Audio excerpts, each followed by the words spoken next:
Bonsoir cher Tidiane, tu vas bien? Bonsoir Mohamed, je vais bien et toi? Bien, alhamdoulilah. D'accord, donc tu pourrais te présenter s'il te plaît? Alors bonjour, je m'appelle Shahram Tidiane Sey, j'ai 21 ans, je suis une formation en banque finance assurance. D'accord, et ça se passe comment? Alors ça se passe plutôt bien vu que c'est quelque chose que j'aime, donc forcément ça se passe plutôt bien. Ça Excellent alors. va. Ouais. Et est-ce que tu pourrais nous parler de tes valeurs, des valeurs par lesquelles tu vis et par lesquelles tu comptes atteindre tes ambitions? Alors je voudrais plus insister sur le travail qui est une valeur très importante par rapport à mes ambitions surtout parce que faut savoir que je suis un entrepreneur et j'aspire à être un très grand entrepreneur, donc je pense que le travail et surtout la discipline sont deux choses très importantes aujourd'hui pour moi pour pouvoir éventuellement atteindre mes objectifs. D'accord. Et est-ce que tu pourrais nous parler de tes expériences professionnelles si tu en as?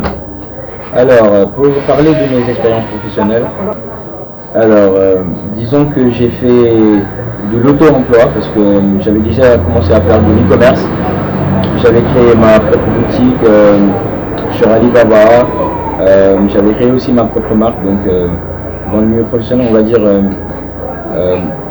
oui, j'ai été dans le milieu professionnel, mais j'ai fait de l'auto-emploi. Et ça s'est passé comment?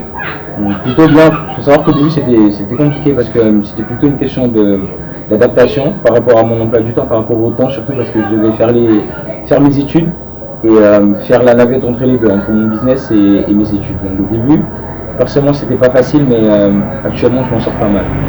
Ah, c'est l'essentiel alors.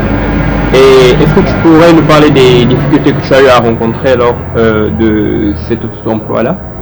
Alors, il y a plusieurs services et applications dont je n'ai pas forcément eu accès à cause de ma localisation, ce qui a été très frustrant et compliqué pour moi, mais malgré ça, j'ai essayé d'avoir quelques ficelles, essayer de m'en sortir. Sinon, j'en ai parlé tout à l'heure, une question de temps, mais heureusement que j'ai réussi à agencer toutes ces deux choses que j'étais en train de faire, qui sont éventuellement mon travail et l'école. Donc là, actuellement, je m'en sors très bien. Donc, voilà. Question de gestion, quoi. Oui, une question de gestion, surtout. D'organisation, on va dire. Voilà. Donc, est-ce que tu pourrais nous parler de tes ambitions pour le Sénégal en général? Alors, il faut savoir que déjà, je suis quelqu'un qui veut rester et qui veut participer au développement national. Avoir une activité économique ici, créer mon entreprise, me lancer dans l'agrobusiness, dans l'énergie solaire et plein d'autres choses qui participeront au développement de notre pays. Alors c'est pour ça que je parlais d'ailleurs d'entrepreneuriat parce que c'est ce que je veux faire et je veux faire ici au Sénégal.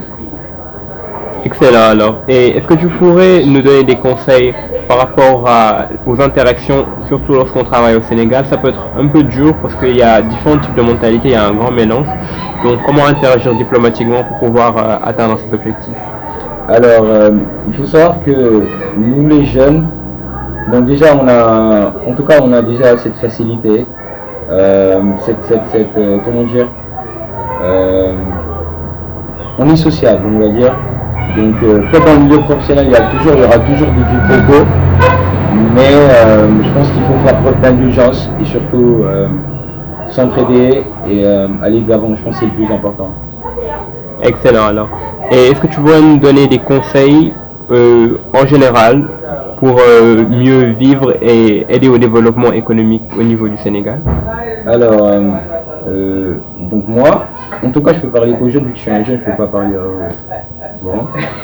Donc, les jeunes, je leur donnerai ce conseil, c'est de rester ici, au Sénégal, parce que je sais que le rêve de la majeure partie des jeunes aujourd'hui, c'est de sortir du pays. Alors, je leur donne ce conseil, c'est de rester ici, d'essayer de faire bouger les choses, d'essayer de créer des entreprises, d'essayer de travailler en tout cas, pour pouvoir participer au développement économique de ce pays, parce que nous sommes l'avenir de ce pays, nous sommes des jeunes et nous avons le devoir de participer à ce développement. Ok, excellent alors. Bon, on te remercie pour le temps que tu nous as accordé. Je vous en prie, merci à vous. Allez, au revoir et un de ces quatre, prends soin de toi. Au revoir.